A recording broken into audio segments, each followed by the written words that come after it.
Perfeito, Amanda. A gente vai continuar tratando desse assunto porque a gente tem um convidado especial, o senador Eduardo Girão, do Podemos do Ceará, está ao vivo com a gente.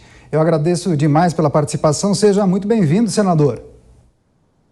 Boa tarde, paz e bem, Daniel, Amanda, todos vocês que estão nos assistindo aí na Jovem Pan. Estamos aqui diretamente do Senado, pertinho ali do STF, esperando esse dia tão importante onde a gente renova as esperanças com o Supremo Tribunal Federal a partir da posse do doutor André Mendonça. Perfeito, é justamente o tema da minha pergunta. Existe uma grande expectativa, sobretudo do Poder Legislativo, em relação à entrada de André Mendonça no Supremo Tribunal Federal.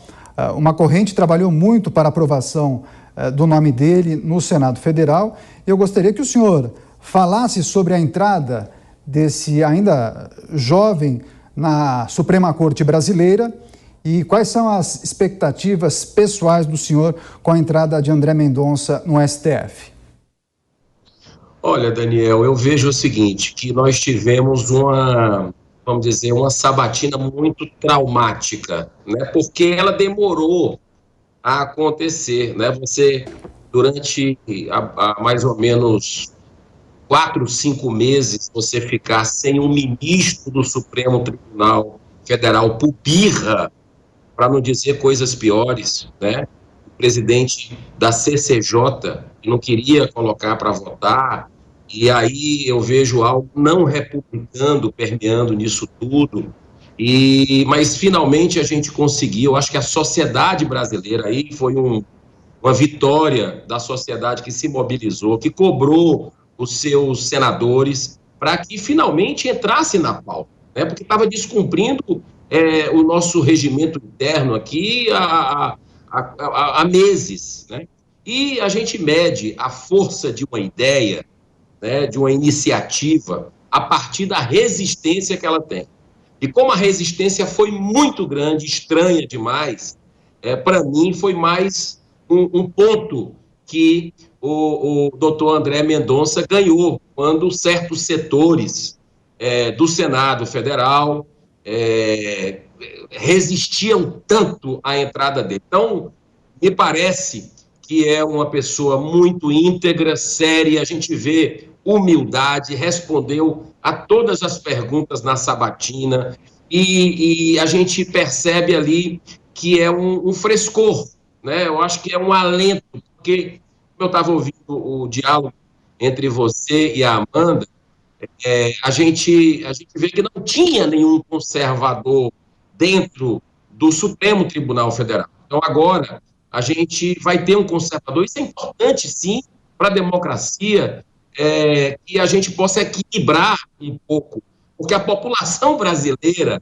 é conservadora. Então, a gente vai ter o primeiro ministro conservador. Eu acho isso muito importante, que dá uma perspectiva de um debate mais aprofundado e que a gente possa ter aí uma posse que vai ser restrita a 30 pessoas, né, pelas informações que a gente teve, e a gente vai torcer para que tudo corra bem, para que comece o trabalho e os processos acumulados possam ser deliberados, porque o Brasil perdeu muito, a democracia perdeu com essa demora, e o Senado Federal se apequenou por ter demorado tanto, causando estranheza da população brasileira. E para participar dessa edição dos 60 Minutos de Notícia, com a gente, José Maria Trindade, diretamente de Brasília. Zé Maria, com a gente, o senador Girão, ele está à sua disposição. Uma pergunta, por favor. Salve, senador Girão. Olha, senador, eu queria saber sobre as possíveis cicatrizes que ficaram diante desta queda de braços entre o presidente da Comissão de Justiça, o senador Davi Alcolumbre, né, e esta aprovação. Qual é a consequência, senador, dessa disputa e desse resultado aí de 32 votos contrários? Olha, foi muito interessante, Zé. No dia da sabatina, eu acho que foi os momentos finais ali, foram horas de sabatina, e eu acho que foi muito gentil da parte do ministro André Mendonça, mostrando realmente ser um verdadeiro cristão, quando ele colocou que não tinha, e a gente percebeu verdade nisso, que não tinha nenhum tipo de ressentimento, de mágoa, agradeceu ao presidente Davi Alcolumbre por ter acolhido naquele dia, tanto a ele como a família dele, que estava lá, sua esposa e seus 2 filhos. E eu vejo assim, sabe, que a gente vê nos bastidores, né, Zé? Você conhece mais do que eu aqui.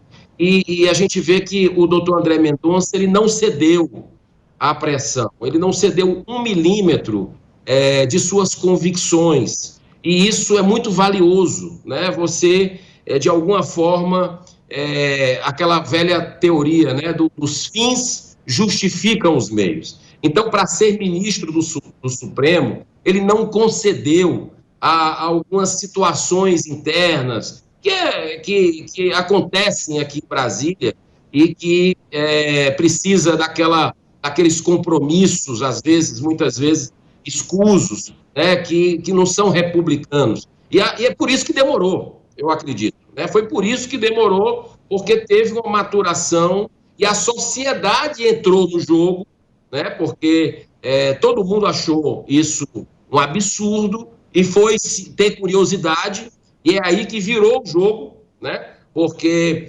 as pessoas começaram a cobrar os senadores. Eu mesmo aqui no celular recebi muita gente solicitando, de vários estados brasileiros, não apenas do meu Ceará, mas as pessoas dizendo, olha, o que vocês estão fazendo aí? O que está acontecendo? Por que essa demora? O que tem contra esse homem? Se tem reputação ilibada, se tem notório saber jurídico. Então, isso foi criando um clima que, se a ideia era fritar o ministro André Mendonça, né, a coisa acabou tendo uma reversão positiva da sua imagem, uma pressão dos senadores para deliberarem votando a favor. Mesmo assim, olha só como são as coisas, mesmo assim foi apertado.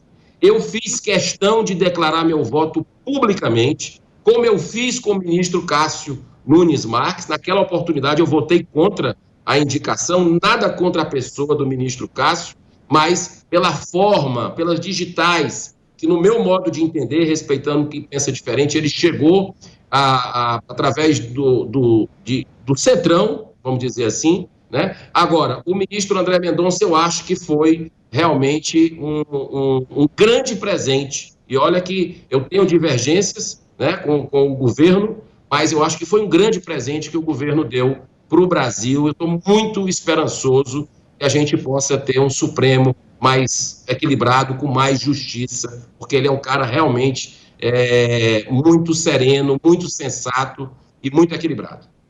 Estamos analisando, então, o novo integrante do Supremo Tribunal Federal, André Mendonça, na entrevista com o senador Eduardo Girão, do Podemos do Ceará. Agora seguimos com a pergunta de Amanda Klein. Senador, boa tarde, bom falar com o senhor de novo. Senador, na esteira do finalzinho dessa sua resposta, o senhor também que é tido, né, visto como uma figura que é tida como pró-vida, pró-família, como se diz nos meios conservadores, ou seja, contra aborto, contra as drogas, contra a legalização dos jogos de azar, em que pautas específicas o senhor espera que a atuação de André Mendonça possa ser determinante? Vamos lá, Amanda, a gente vê um ativismo judicial muito crescente aqui, invadindo as competências do Legislativo, muitas vezes legislando no Brasil, e eu fiz, inclusive, essa pergunta para o ministro André Mendonça sobre isso. Ele acredita que cada um deve respeitar realmente, deve buscar harmonia entre os poderes. E eu acredito que esse contrapeso que nós vamos ter, como você bem colocou, estava ali ouvindo, existe uma ala que, na verdade, é a grande maioria, que são os progressistas, e você vai ter agora um equilíbrio que é respeitado, acredito, pela maioria do Supremo. Eu quero deixar muito claro que eu sei que tem gente, eu sou crítico de algumas decisões recentes do Supremo Tribunal Federal, não tão recentes, eu acho que já vem de algum tempo, como a destruição da Lava Jato, né, totalmente devastada, e o Supremo é um dos responsáveis, não o único.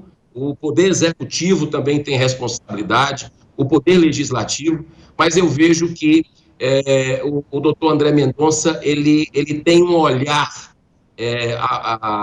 que eu acho que nos traz uma perspectiva de equilíbrio, né, no que a gente está vendo de possibilidade de renovação, né, do que o povo brasileiro quer realmente, que é a corrupção, a impunidade, a gente vira essa página. Eu tenho muita esperança com relação a isso. Agora, enquanto a gente está conversando aqui, a Câmara dos Deputados está votando a legalização dos jogos de azar.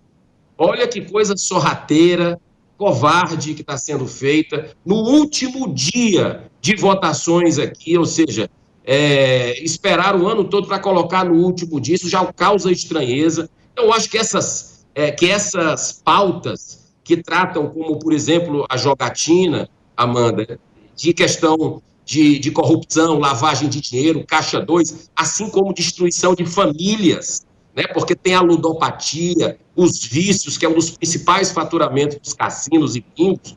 Tudo isso, eu acredito que o doutor André Mendonça vai ter serenidade para ter o equilíbrio, buscar realmente uma harmonia e fazer com que vamos dizer, o bem prevaleça, a justiça prevaleça no nosso país, de acordo com os valores e princípios do nosso país. A posse e a postura de André Mendonça no Supremo Tribunal Federal, em destaque na entrevista com o senador Eduardo Girão, do Podemos do Ceará, a quem eu agradeço demais pela participação. Até uma próxima, senador. Grande abraço. Muita paz, parabéns pelo trabalho de vocês, viu? Sou fã.